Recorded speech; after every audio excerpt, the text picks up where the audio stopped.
dia. Que a graça e a paz de Cristo continue crescendo e se manifestando através dessa igreja para a glória de Deus. Uma alegria estar com os irmãos nessa manhã. Tem sido fantástico a proximidade que eu vejo crescendo entre a PIBA lá em Atibaia e a Igreja Celebração aqui em Bragança. Tem sido muito gostoso. Pelo menos tenho participado de algum desses eventos do grupo de homens no ano passado. O retiro de jovens esse ano foi um tempo bem gostoso.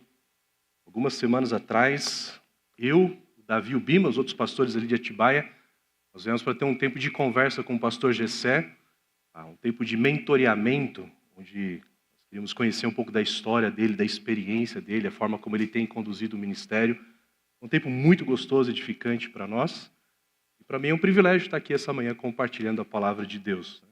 Camila, minha esposa, aqui. Nossos 3 filhos, Laila, Isabela e Gustavo, ficaram lá em Atibaia, participando das atividades da igreja lá. Mas eu trago a saudação da primeira igreja batista de Atibaia para os irmãos. Queridos, algo que eu gosto muito, é um hobby, uma paixão desde a minha juventude, é a aviação. E eu sou daqueles que quando passa um avião, olha para cima, todo avião. Minha família faz piada disso já. Eu tenho um péssimo hábito de ler e assistir sobre acidentes aéreos. Isso é um péssimo hábito, porque às vezes quando eu estou viajando num avião, eu lembro do que eu li e assisti. E qualquer barulhinho eu já fico assustado. Inclusive uma vez num voo, eu me peguei assistindo um programa de televisão no próprio voo sobre acidente aéreo.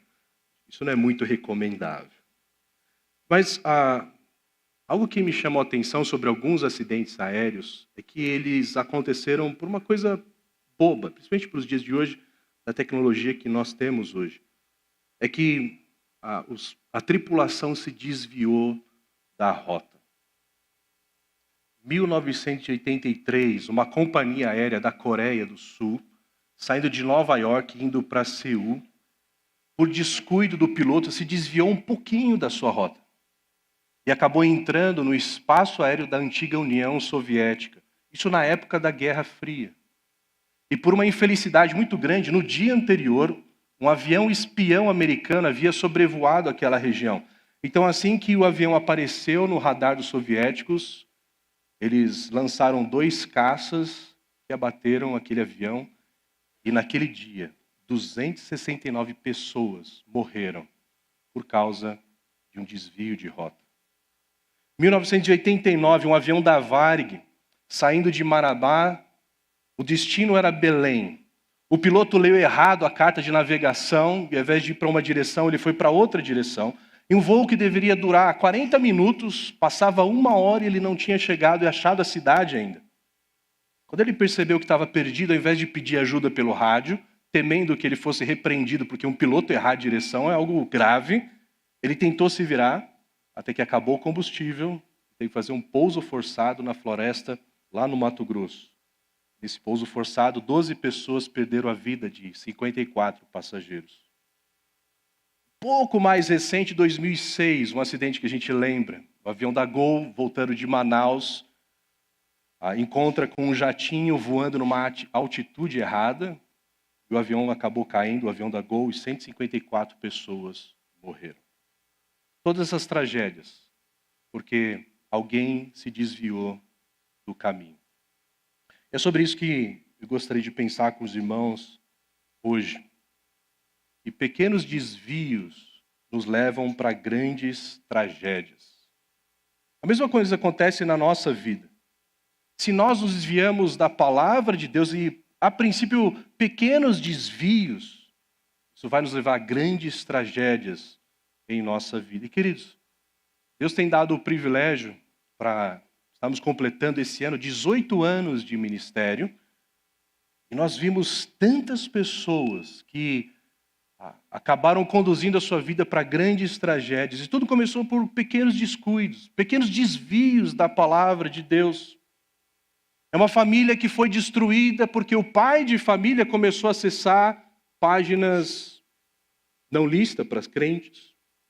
Jovens que hoje estão escravizados na droga porque começou num trago do cigarro eletrônico ali na escola. pequenos desvios que acabaram em grandes tragédias.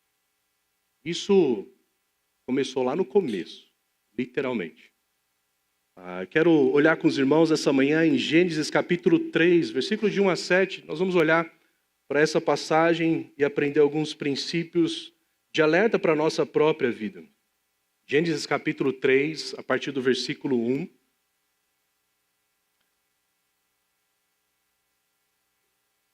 Diz assim o texto da palavra de Deus. Gênesis capítulo 3, versículo 1. Ora, a serpente era o mais astuto de todos os animais selvagens que o Senhor Deus tinha feito. E ela perguntou à mulher: foi isso mesmo que Deus disse? Não comam de nenhum fruto das árvores do jardim? Respondeu a mulher à serpente: podemos comer do fruto das árvores do jardim, mas Deus disse: não comam do fruto da árvore que está no meio do jardim, nem toquem nele, do contrário, vocês morrerão. Disse a serpente à mulher: certamente não morrerão.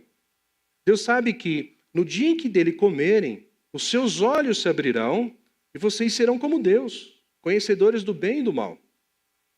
Quando a mulher viu que a árvore parecia agradável ao paladar, era atraente aos olhos e, além disso, desejável para dela se obter discernimento, tomou do seu fruto, comeu e deu ao seu marido, que comeu também. Os olhos dos dois se abriram e perceberam que estavam nus. Então juntaram folhas de figueira para cobrir-se. Na verdade, o melhor para nós entendermos essa passagem é nós olharmos no último versículo do capítulo 2. Vou aprender a mexer no controle aqui. Gênesis 2:25, ele termina o capítulo dizendo: o homem e a mulher viviam nus e não sentiam vergonha. O que nós vemos em Gênesis 1 e 2 é que Deus ele cria todas as coisas por meio da sua palavra. E nós vemos como Deus ele conduz o caos ao muito bom. A terra era sem forma, vazia, coberta de trevas, e Deus ele vai criando as coisas conforme a sua palavra. E no final do capítulo 1 Deus viu que tudo era muito bom. Em Gênesis 2, nós vemos mais detalhes sobre a criação do homem. Vemos que o homem criado em imagem e semelhança, é criado o casamento, e aí olha só como o homem e a mulher viviam um relacionamento perfeito, em perfeita harmonia com Deus. O homem e a mulher viviam nus. Era completa transparência, intimidade, e sem vergonha, sem malícia, sem culpa, sem pecado. Eles viviam um relacionamento perfeito entre eles, refletindo o relacionamento perfeito que existe dentro da própria Trindade. E os dois em plena relacionamento perfeito entre eles, em pleno relacionamento também com o próprio Deus. Eles caminhavam com Deus. Então, essa vontade de Deus em que o homem e a mulher viviam antes da queda era perfeito. Porque o caminho de Deus, ele é o melhor para o homem. A vontade de Deus é o melhor para nós. Ele é o nosso Criador. Ele sabe como nós funcionamos melhor. Mas o próximo versículo, ele prepara para aquilo que vai acontecer. Gênesis 3:1 diz: ora, a serpente era o mais astuto de todos os animais selvagens que o Senhor Deus tinha feito. Tem um jogo de palavras aqui no original, entre a palavra do versículo 25, não sentiam vergonha, e aquilo que descreve a serpente como astuta. Talvez algo parecido como o homem e a mulher viviam nus e não sentiam vergonha, mas a serpente era dos animais a mais sem vergonha. O casal é inocente, mas a serpente ela é maliciosa. E nós sabemos pela palavra de Deus que a serpente é o diabo. Isso é descrito lá em Apocalipse 12. E a serpente pergunta para a mulher: foi isso mesmo que Deus disse? Ela questiona a palavra de Deus. Queridos, Satanás, a serpente, é sagaz, mas ela não é criativa. Ainda nos dias de hoje, ela questiona a palavra de Deus para nos tentar fazer sair da rota, sairmos do caminho. É isso mesmo que Deus disse sobre casamento, que Deus uniu, não separe o homem? É isso mesmo que Deus disse sobre a pureza? Entre vocês não deve sequer haver menção de imoralidade sexual? É isso que Deus disse sobre perdão. Perdoem como foram perdoados em Cristo. É isso que Deus disse sobre amor aos inimigos. Amem os seus inimigos para que venham ser filhos de seu Pai. Sobre a igreja. Foi isso mesmo que Deus disse, não deixe de congregar, como é costume de alguns. Enfim, Satanás ele sabe que o desvio ele começa quando se começa a questionar a palavra de Deus. E é isso que acontece o tempo todo. Satanás questiona a palavra de Deus. Isso acontece na escola onde os nossos filhos estudam. Eles constantemente são questionados sobre o que Deus diz por aquilo que é ensinado. Nas faculdades, nos comentários dos especialistas desse mundo, nas conversas, no salão de beleza, nos corredores da igreja. Será que é isso mesmo que Deus disse, que o pastor ensinou? E muitas vezes, infelizmente, em muitos púlpitos de igrejas, a palavra de Deus ela é questionada. Será que a Bíblia é suficiente para lidar com o meu problema? Será que a Bíblia fala sobre aquilo que eu estou passando?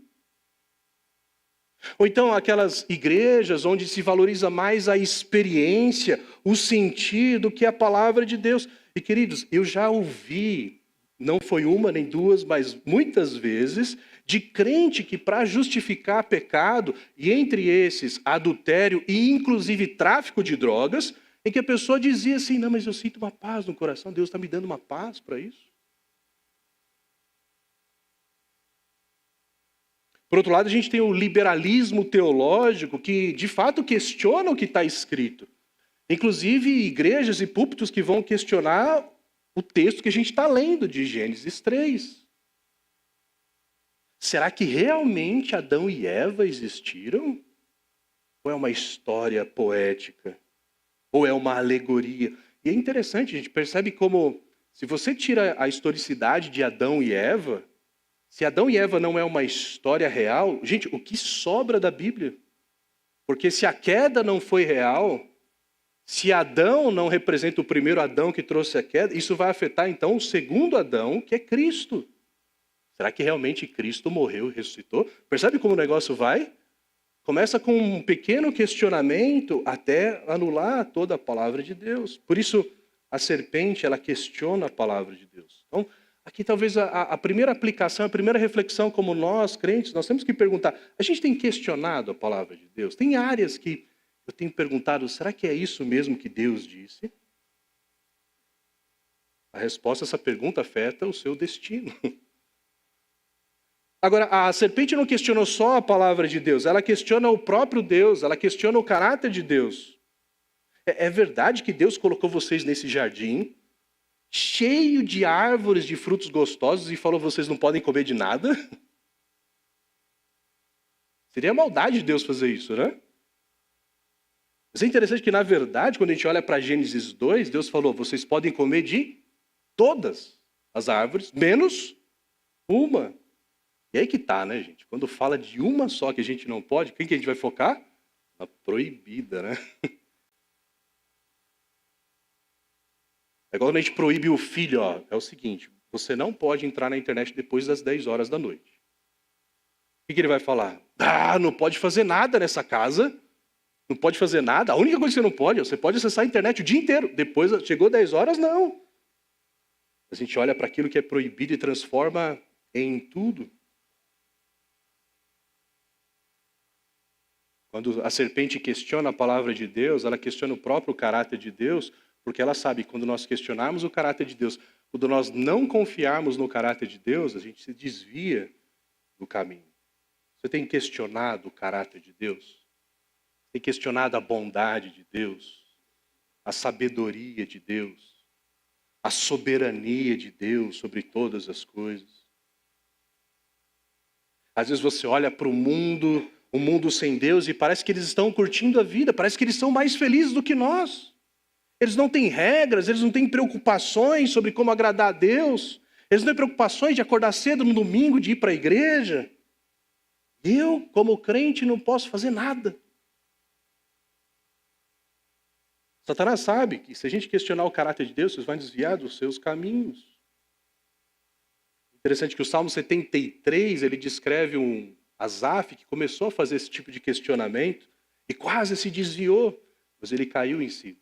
Bom salmo para a gente ler depois, mais tarde. Olha como a mulher lidou com isso. Versículo 2 e 3. Respondeu a mulher à serpente: podemos comer do fruto das árvores do jardim, mas Deus disse: não comam do fruto da árvore que está no meio do jardim, nem toque nele. Do contrário, vocês morrerão. A mulher entra na conversa da serpente. E ela responde: nós podemos comer dos frutos da árvore do jardim. Aparentemente ela respondeu certo. Mas percebe algumas mudanças, algumas coisas que ela desvia daquilo que Deus realmente diz. A primeira coisa que ela diz: nós podemos comer do fruto das árvores, enquanto Deus diz: vocês podem comer de todas as árvores. Parece um detalhe, mas a palavra de Deus revela a sua generosidade, a sua bondade. Você pode comer de tudo. Deus, ele é abundante na forma como ele nos abençoa, na forma como ele é bom. E quando ela omite todas, de certa forma, parece diminuir um pouco da bondade de Deus. Não sei se você já foi questionado assim: é verdade que crente não pode fazer nada? Você tem um livro preto de um monte de não pode, não pode, não pode, não pode? E às vezes a gente é afetado por esse tipo de questionamento e fala assim: não é que a gente não pode um monte, a gente pode algumas coisas. Algumas coisas? Será que Deus não é tão bom assim? Será que ele não é tão generoso na nossa vida? E aí isso começa então a questionar o caráter de Deus e talvez Deus não é tão bom para nós.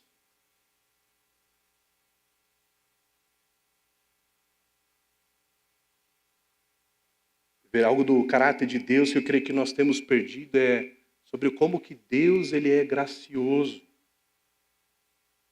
Se a gente fala sobre esse capítulo mesmo, Gênesis 3, como é que Gênesis 3 é conhecido? Gênesis 3 é conhecido pela queda e pela maldição por causa da queda. E de fato isso é verdade. Mas sabe o que é interessante? Já viu como Gênesis 3 termina com Deus abençoando Adão e Eva? Olha só, no mesmo capítulo onde Adão e Eva eles pecam, o pecado entra na humanidade, no mesmo capítulo, no mesmo instante, Deus abençoa Adão e Eva após o seu pecado. Isso é graça de Deus. Onde está isso, Ricardo? Isso daria uma outra pregação, então não dá. Depois leia em casa, depois eu soneco hoje à tarde. Leia Gênesis 3 e vê como Deus abençoa os dois no final do capítulo. Ou seja, quando a gente tem essa visão do caráter de Deus, como ele é gracioso, nós confiamos mais e andamos nos seus caminhos. Outra coisa que ela diz aqui, ela diz: nós não podemos comer e nem tocar no fruto. E Deus não havia falado nada sobre tocar. É algo que ela acrescenta na palavra de Deus. E por mais que pareça uma boa intenção, Ricardo, você não pode comer, melhor nem tocar, né? A gente vai criando regras para nos proteger mais do que Deus nos protege por meio da sua palavra. E aqui está o problema, queridos. A palavra de Deus, ela é perfeita. Ela não precisa ser acrescentada, ela não precisa ser tirada nada. E muitas vezes nós criamos regras e tornamos um Deus mais rígido. Quando nós nos tornamos legalistas, chamamos de pecado aquilo que a Bíblia não chama de pecado. Isso é tão perigoso quanto tirar. Acrescentar a palavra de Deus é tão perigoso quanto tirar da palavra de Deus. E por último, ela ameniza as consequências. Do contrário, vocês morrerão, ela disse. Mas Deus disse: se vocês comerem, certamente morrerão. Há uma ênfase aqui. Há uma ênfase de que se você pecar, se você desobedecer, algo terrível vai acontecer. E nós não podemos amenizar isso. A mulher tira, a gente não pode porque vamos morrer. Mas Deus, ele enfatiza. Talvez você escute isso e fale assim: Ricardo, mas não é tão grave. Parece que esses detalhes em que ela omitiu ou ela acrescentou não fazem grandes mudanças. É que está o problema, gente.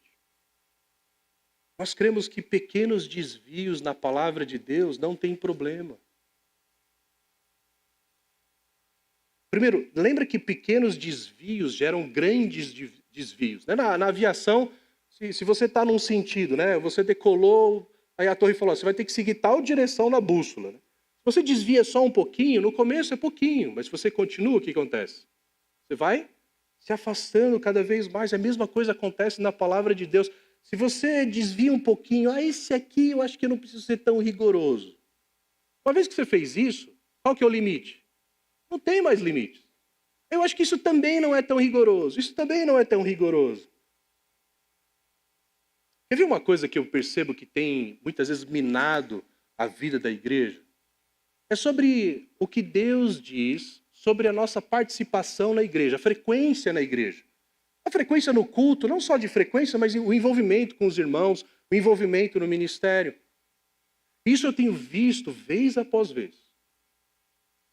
A faltar um domingo, 2 domingos, 3 domingos, não tem tanto problema. Só que acontece, eu não sei se você já percebeu, a igreja ela é dinâmica. Se você falta 2 domingos, 3 domingos, a hora que você volta, você sente, opa, é uma coisa diferente aqui. Você já vai se sentindo meio fora, meio deslocado. E aí uma pessoa que entra nessa visão, não tem tanto problema faltar alguns domingos, e aí ela começa a se sentir deslocada. E agora ela se sente desconfortável em vir para a igreja. Agora se eu for na igreja eu vou me sentir deslocado. Então antes ela faltava um domingo por mês, agora ela vem um domingo só por mês no culto. E ela se desanima. E agora os seus pensamentos e interpretações da vida não são mais baseados na palavra de Deus, mas são naquilo que ela está ouvindo constantemente, a conversa dos colegas de trabalho, da escola, da faculdade, os valores das séries da Netflix. E por conta disso ela toma uma decisão que afeta toda a sua vida. Seja um ato imoral, seja um relacionamento com um não crente, um vício. E segundo, nós estamos falando da própria palavra de Deus, queridos. Quando nós falamos da palavra de Deus, do que ela está dizendo, isso aqui não é um projeto humano. Isso aqui não foram os pastores que se reuniram, a nossa igreja, a gente vai seguir essas regras. Não é uma filosofia humana, mas é a própria palavra de Deus. A palavra de Deus é perfeita, nós queremos mexer nisso. Por exemplo, o que a Bíblia diz sobre educação de filhos. E hoje eu vejo, nós acompanhamos casais novos que elas sabem o que Deus diz, mas elas ouvem algumas influências na internet que as coisas parecem que mudaram. Então, a Bíblia fala sobre a disciplina dos filhos, mas parece que o mundo está pensando outra coisa. Eu acho que é só um pequeno desvio que nós vemos famílias, crianças se afastando do evangelho por causa dos desvios dos seus pais. Não vale a pena abandonar a palavra perfeita de Deus. Eu acompanho um pastor famoso no Brasil. Ele tinha algumas pregações no passado que você ouvia assim, isso cheira a heresia. Mas quando ele era questionado, ele se justificava, amenizava, era meio ensaboado, você não pegava ele. Mas até que um dia ele soltou um artigo falando que aquilo que a Bíblia chama de pecado, uma área específica que a Bíblia chama de pecado, ele falou, não é bem assim nos dias de hoje. E muita gente o defendia. Não é um herege, é que ele tem uma opinião diferente sobre essa área, ele tem uma interpretação diferente, ele acha que isso precisa ser atualizado para os dias de hoje. Até que finalmente, um tempo atrás, ele afirmou que a Bíblia ela não é confiável, ela precisa ser totalmente atualizada. Inclusive ensinando que não é mais necessário o evangelho de Jesus Cristo para ser salvo. E no fim todos vão ser salvos. O evangelho, na verdade, é uma transformação social. E, queridos, é isso que a serpente faz. Ela começa com pequenos desvios, pequenos questionamentos, até que ela dá o bote. Olha o versículo 4. Disse a serpente à mulher, certamente não morrerão. Deus sabe que no dia em que dele comerem, seus olhos se abrirão e vocês serão como Deus, conhecedores do bem e do mal. Percebe que agora a serpente ela vai totalmente contra a palavra de Deus. Primeiro ela questiona. Mas uma vez que a gente morde a isca, então ela se revela totalmente contra a palavra de Deus. Deus diz, no dia que dela comer, certamente morrerão. Há uma ênfase aqui. É literalmente morrendo, morrerão. E a serpente, ela faz a ênfase ao contrário. Certamente não morrerão. Não é mais um questionamento da palavra de Deus, mas é uma acusação. O pai da mentira acusando aquele que é a verdade de ser mentiroso. Queridos, lembre, a serpente, ela é sagaz, mas ela não é criativa. Ela continua questionando e acusando Deus e sua palavra. Mais uma vez, são as vozes que ouvimos no mundo. Ou nós vamos ouvir a voz de Deus, ou nós vamos ouvir as vozes do mundo. Mais uma vez, nosso sistema de educação, os especialistas desse mundo, a pseudociência, que usa o nome da ciência, mas não é ciência verdadeira, falando contra a palavra de Deus. São os influencers. O entretenimento, os valores passados através de filmes, séries, música e arte. Faz o exercício. Olha o que o mundo aí fora está falando sobre casamento. Veja o que Deus fala sobre casamento. O que o mundo fala sobre o papel do marido e da esposa? E o que Deus fala sobre o papel do marido e da esposa? Veja o que o mundo fala sobre filhos. Veja o que Deus fala sobre filhos. Sobre criação de filhos. O que o mundo fala, o que Deus fala. O que o mundo fala sobre trabalho, o que Deus fala sobre o trabalho. O que o mundo fala sobre igreja? O que Deus fala sobre igreja? Faz um estudo e nós vamos perceber que nós já estamos na fase do certamente não morrerão. Tudo que Deus diz, o mundo diz certamente não é assim. É uma afirmação categórica em oposição à palavra de Deus. E lembra, questionar a palavra de Deus é questionar o próprio Deus, o caráter de Deus. Olha o que a serpente diz. Deus sabe que... Sabe por que ele proibiu? Porque Deus sabe que no dia em que dele comerem, os seus olhos te abrirão e vocês serão como Deus, conhecedores do bem e do mal. Ou seja, Deus está escondendo o melhor de vocês. Você já viu isso, não? Deus condena as pessoas ao inferno? Deus é esse? Deus é machista? Opressor? Deus não deixa vocês fazerem nada? Sabe que a proposta da serpente aqui já não é mais um pequeno desvio. É literalmente você virar 180 graus. Sentido contrário ao que Deus diz. Queridos, se você está nesse ponto, talvez alguns de nós estamos nesse ponto. É natural que em momentos da nossa vida nós questionamos a palavra de Deus e o caráter de Deus. Não tenha receio, não tenha medo. Chame alguém para conversar. Chame alguém mais maduro, chame um dos pastores, um dos líderes e leva seus questionamentos. Não é pecado questionar no intuito de querer conhecer a verdade. Pensa comigo, se nesse ponto da história, Adão e Eva falassem assim, peraí, serpente, chama Deus ali. Senhor, é verdade isso? Se eles buscassem o conselho do Senhor, se eles questionassem o próprio Deus, o que aconteceria? Então, se você está nesse ponto, procure ajuda. Mas ao invés disso, o que eles fizeram? Versículo 6.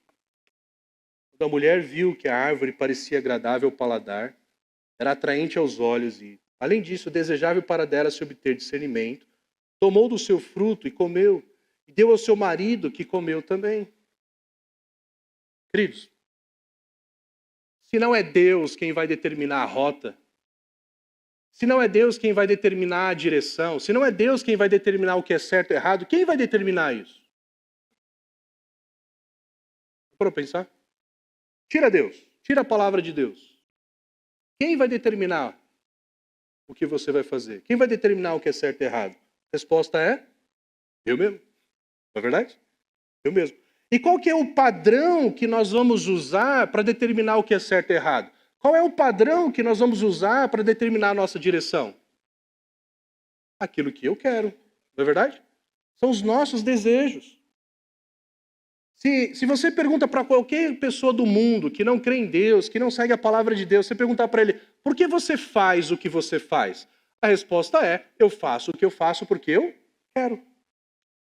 Se eu quero, por que não? E é exatamente isso que acontece com a mulher aqui. Olha o que acontece. Primeiro, ela viu que a árvore parecia agradável ao paladar, o fruto parecia gostoso. Rapaz, uma vontade de dar uma mordida. Além disso, era atraente aos olhos, era um fruto bonito. Atraía a atenção, o desejo. E além disso, além de ser gostoso e bonito, era desejável para quê? Para dela obter discernimento. A serpente diz que se eu comer, eu vou ser como Deus, eu vou ser uma pessoa mais importante, eu vou ter mais poder, eu vou ter mais status. E é isso que direciona a decisão da mulher, e é isso que direciona o mundo. Uma pessoa sem Deus, ela é direcionada pelos mesmos desejos. João nos disse isso lá em 1 João 2,16.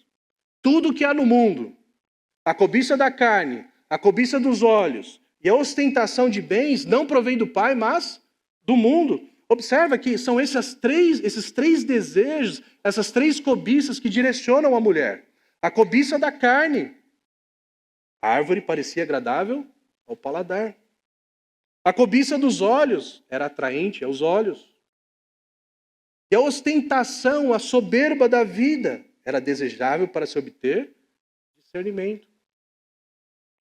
É isso que direciona todo mundo, são essas três áreas, são esses três desejos, essas três cobiças. Isso define a forma como você vive. As suas decisões, das menores às maiores, as decisões mais cotidianas, as decisões que marcam a sua vida, elas são baseadas, motivadas pelo quê? Qual é o padrão que você usa? A palavra de Deus ou os seus desejos? O homem e a mulher tomaram a decisão por esse padrão. Tomou do fruto e comeu e deu ao seu marido que estava com ela. E ele comeu também. A decisão foi tomada.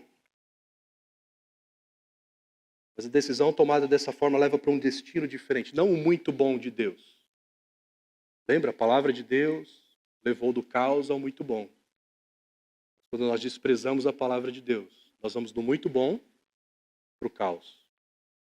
Olha o que acontece no versículo 7.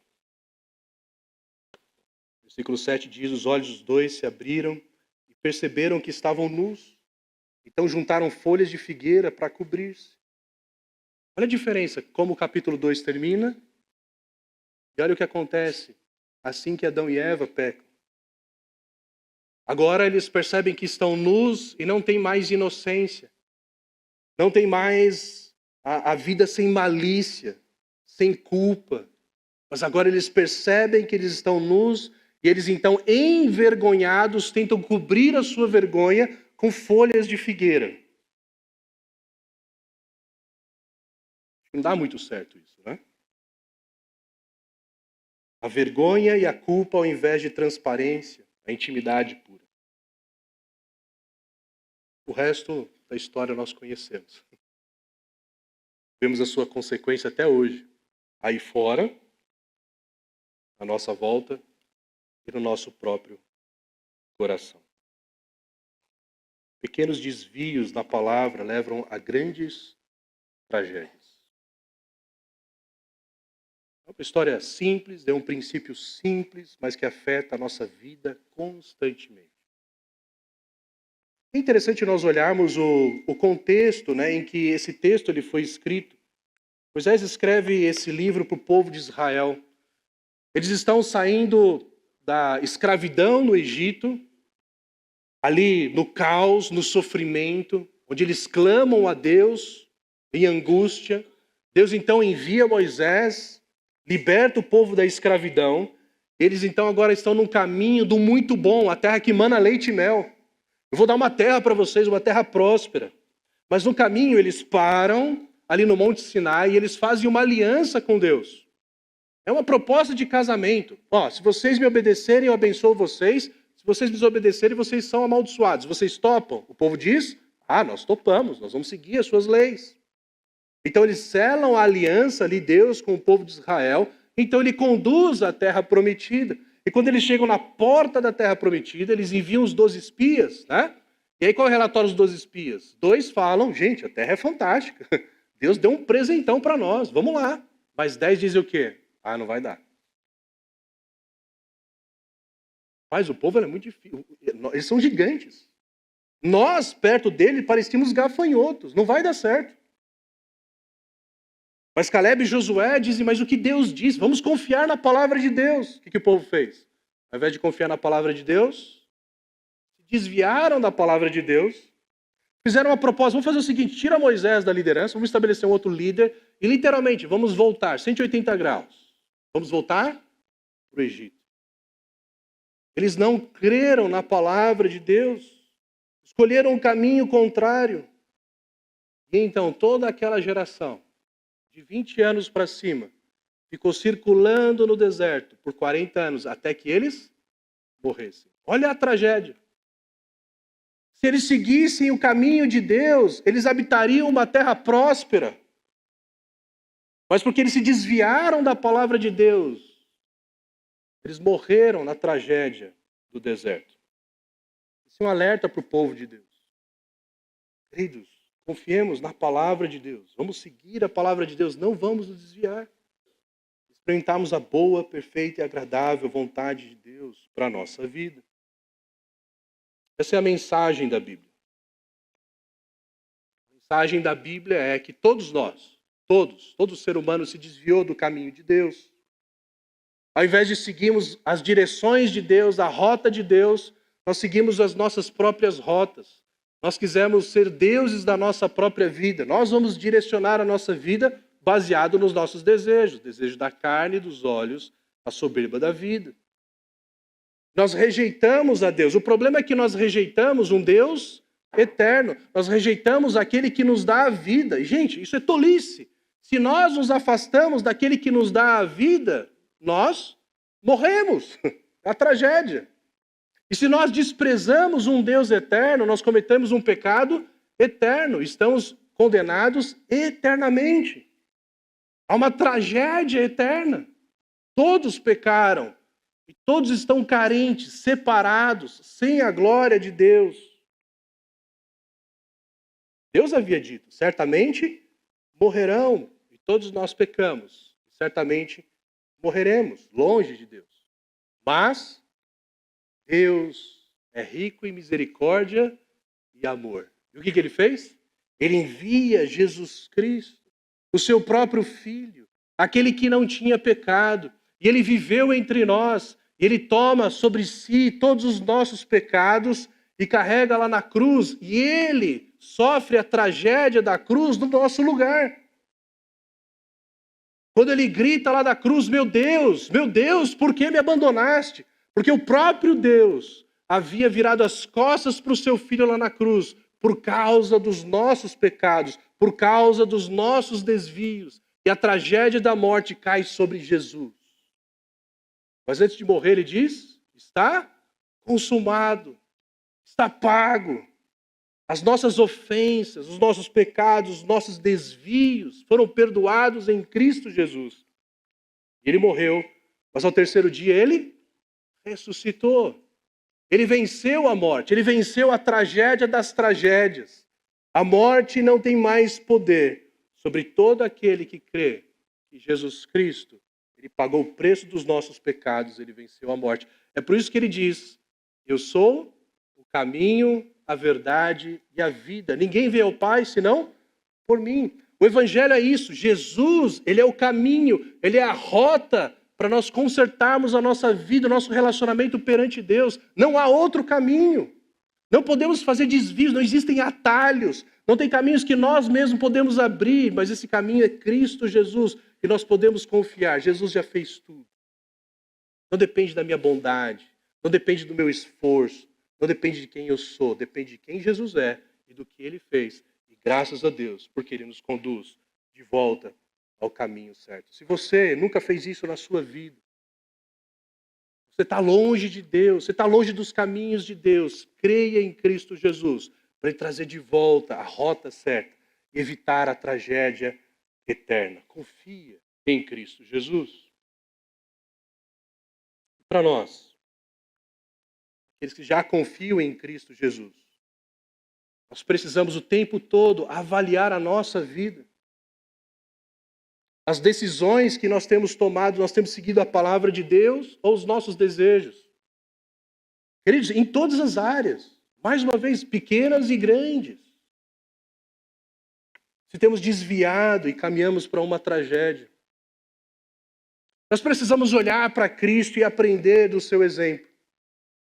Porque Jesus, ele também foi tentado.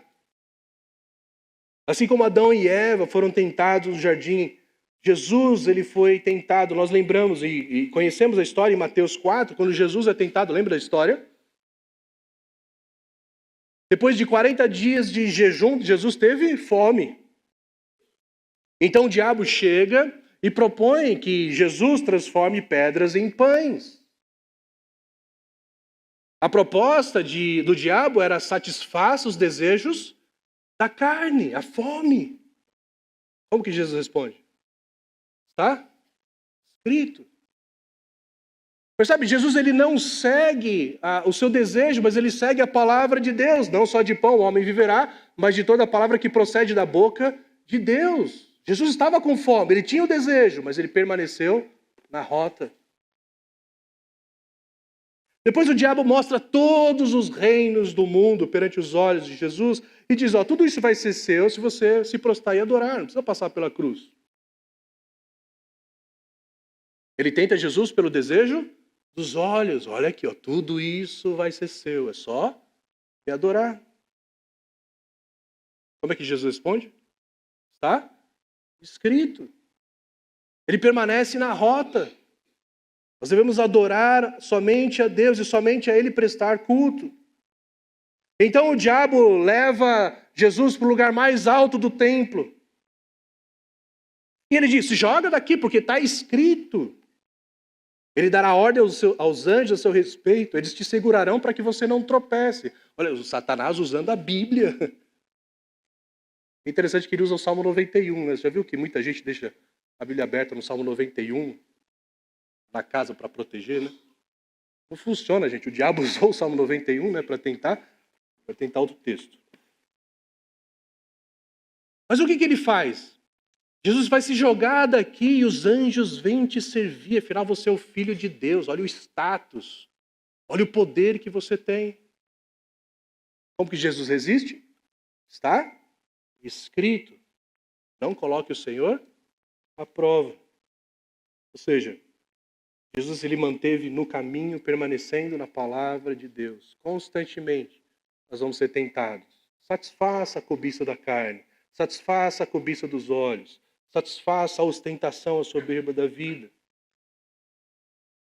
Devemos responder, está escrito. Nós lemos o texto no começo do culto, Tiago 4. Submetam-se a Deus, resistam ao diabo e ele fugirá de vocês. É interessante que no meio evangélico existe aquelas macumbas evangélicas que você precisa fazer de sal grosso para afastar Satanás. Mas não é mais fácil botar sal grosso na casa do que obedecer a palavra de Deus. Que ele diz, submetam-se a Deus, tome uma decisão, eu vou fazer o que Deus quer.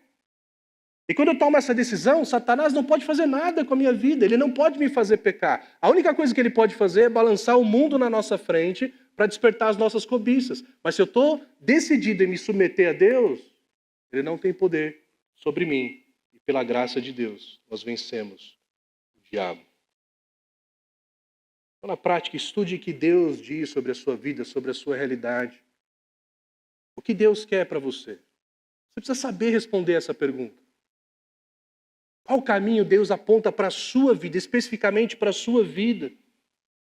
Como jovem, como filho, como estudante, como marido, como esposa, como pais, como solteiro, como viúvo, como divorciado, como profissional, como aposentado, como membro dessa igreja, nós precisamos saber, porque pequenos desvios nos levam a grandes tragédias. Graças a Deus por Cristo Jesus, nos orienta e nos traz para o caminho certo. Que Deus nos ajude a isso. Vamos orar, queridos? Obrigado, Deus, por esse tempo tão gostoso com essa igreja querida. Te louvamos e te adoramos porque na tua graça, na tua misericórdia, Deus, ao longo dos anos da existência dessa igreja, é uma igreja fiel à tua palavra. O Senhor tem dado de presente, Deus, a essa igreja, líderes, pastores fiéis à tua palavra, que tem conduzido, Pai, esse rebanho dentro dos teus caminhos. Pai, como nós oramos no começo desse culto, nós confessamos que muitas vezes abrimos mão da tua palavra e queremos seguir os nossos desejos. E pecamos contra o Senhor. Pecamos contra uns aos outros. E experimentamos tragédias em nossas vidas. Pai, o Senhor conhece a vida de cada um aqui. E o Senhor conhece pessoas que estão vivendo tragédias hoje porque se desviaram do caminho. Pai, que essa mensagem traga esperança, apontando um caminho de restauração em Cristo. Porque o Evangelho é isso. O Evangelho é nos salvar dos nossos desvios e trazer para o caminho certo, por meio da sua graça e misericórdia. Abençoe cada pessoa aqui, Deus. Principalmente aquelas que estão sofrendo, que têm questionado tanto a tua palavra como o teu caráter, têm andado longe. Deus, que teu Santo Espírito traga encorajamento para eles buscarem ajuda, Deus. Que aqui na família de Cristo, eles encontrem, Deus, essa ajuda, essa orientação. E pela tua graça, Deus, sejam trazidos de volta para a rota da tua vontade, para a tua honra e para a tua glória. Juntos, como igreja, nós te adoramos e te louvamos em Cristo Jesus. Amém.